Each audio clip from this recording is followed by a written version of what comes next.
Chiefs Kingdom, welcome into a brand new episode of the Chiefs Report, presented as always by Prize Picks. Guys, on today's show, we've got two injury updates to discuss on two major stars for this Kansas City Chiefs team.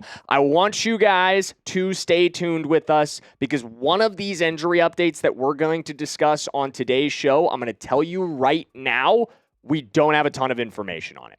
We're just now kind of getting in some of this stuff. It all came in today. We haven't gotten a super solid update on the exact details, but we will give you all of the information you need to know as it happens. Today in our video, we're going to get you caught up on everything we know so far, but as soon as there's more information on Kenneth Walker, guys, we will have another video out. So make sure you are subscribed. Make sure you're locked in. I'm going to say that right now because, again, there's not a ton here yet, but I know more is coming, and I don't want you to miss it. But here's what we know so far on Kenneth Walker. He was out of practice today with a foot issue, according to Matt Derrick. And now, I think immediately there was a lot of panic. As soon as you hear the big-ticket free agent that the Kansas City Chiefs went out and got this offseason, who, as we'll discuss a little bit later, has existing injury history, is missing time in camp due to, or not camp anymore, but missing practice due to a foot issue, it's immediately a concern. Especially given the nature of the running back position. Foot injuries, not ideal for a guy in his position. Not ideal for any player in the NFL, obviously, but especially not a player that needs to make as many hard cuts as a running back does, puts as much weight and pressure on their feet and their ankles as running backs are asked to do every single game. So when you hear foot injury for Kenneth Walker, when you hear him missing practice, I think it does cause those alarm bells to go off for a lot of Kansas City Chiefs fans, especially Kansas City Chiefs fans who are familiar with Kenneth Walker's history beyond his time in Kansas City. You go back to last season. He dealt with a training camp ankle injury that limited his time in camp. He didn't miss any games because of it, but he had several practices where he was held out. They kind of described it as a load management process over the offseason in Seattle, just trying to limit his work to rest his foot, get him back into full speed. It wasn't really a national story, but at the end of the day, it was a load management offseason for Kenneth Walker last year because of an ankle issue. In 2024, he had a pedal ankle sprain that cost him the end of that season. That occurred in week 16 for him. He would go on to be shut down for the rest of the year in 2024. And then in 2023, he had an abdomen sprain that cost him 2 games in week 11. So 2 recent foot injuries, or foot-related injuries, both of those being ankle injuries, but still in that same area, I think give Chiefs fans a little bit more cause for concern. I'm right there with you. This is definitely a bit concerning to see your number one running back dealing with this kind of a situation this close to the beginning of the regular season. Or at least what feels this close to the beginning of the regular season. Because I want you to pause for 1 second on the panic button and remember, we are still over 2 weeks away from kickoff. It's concerning. For sure it is. It's not ideal that Kenneth Walker is missing practice with a foot injury we don't have details on. I don't like that any more than you guys do. But what I do love is that we've got 2+ weeks for this situation to sort itself out. Imagine if we were in the regular season right now and it was Monday and this was the case. Would you be immediately saying Kenneth Walker couldn't play in that Sunday's game? No, you wouldn't. You know what I mean?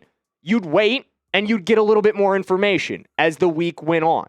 That's what we're going to do here too. We've got 2 weeks for Kenneth Walker to sort this out. It's not the end of the world just yet, guys.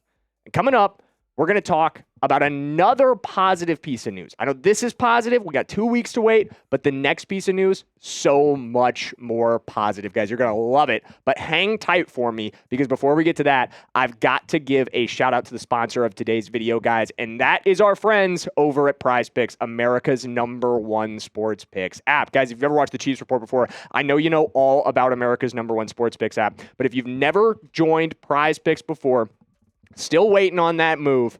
Today is an excellent day to make it happen, guys. The football season is right around the corner, both college and professional. And guys, you know the best way to make that action more exciting, to cash in on your ball knowledge, is placing a Prize Picks lineup. If you've never done it before, all you have to do is pick from 2 to 6 players on their stat projections. You're picking more or less, and you're setting your daily fantasy lineup. Here's one I've got rolling. It's a season-long, actually, fantasy lineup with Prize Picks for a bunch of different projections on professional football. You guys can tell that. You can fade that in the social feeds feature on Prize Picks if you drop a follow on my account at Jackson Durham. One more time, guys, Prize Picks is America's #1 sports picks app. It's available in most states, including California, Texas, and Florida. And if you are a brand new user, make sure you use code HMA to take advantage of their new user offer. When you play your first $5 lineup and win, you can get $150 in bonus lineups. One more time, that's code HMA when you play your first $5 lineup and win to get $150 in bonus lineups. But coming up next here, guys, coming up now, we're going to talk about Patrick Mahomes. Because, and it's been a little bit since we've had a concrete update on Patrick Mahomes.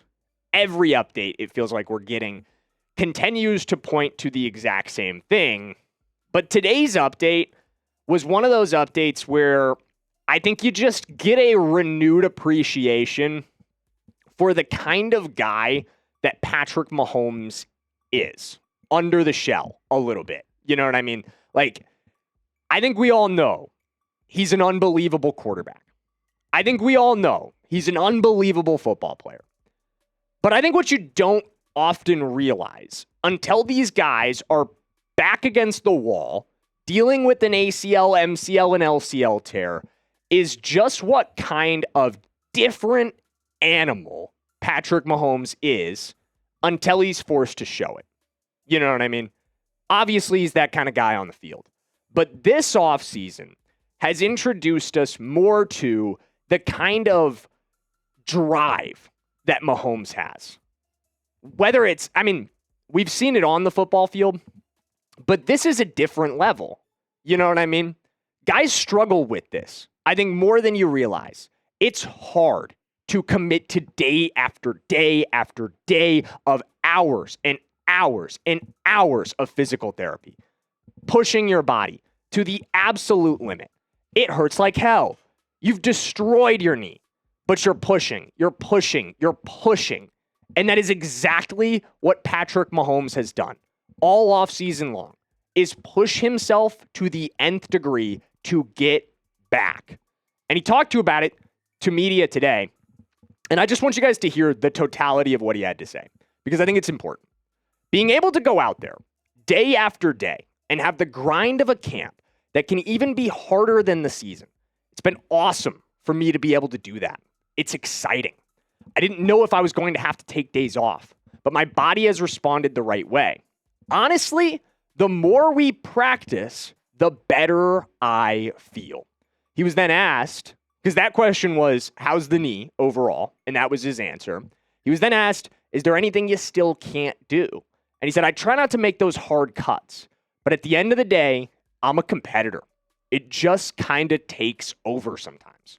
You want to still prove to yourself that you can do it. I've been able to do that in certain spots of making quick reactionary cuts, which I think is the biggest thing. I've felt great doing it, he follows up. The coaches kind of come up to me like, hey, let's calm down a little bit. But I'm just being a competitor. I want to go out there and win and give everything I have for the team. He's done that all off season long. You just can't say anything else about Patrick Mahomes other than he's done everything possible to push himself to get back. And honestly, it's still ridiculous that he did. It's ridiculous that this is my real take right here. There is no chance he doesn't start in week 1. There's just no chance. But that's still insane. He tore his ACL, his LCL, his MCL less than a year ago, guys. Like, I think you just got to soak that in for a second.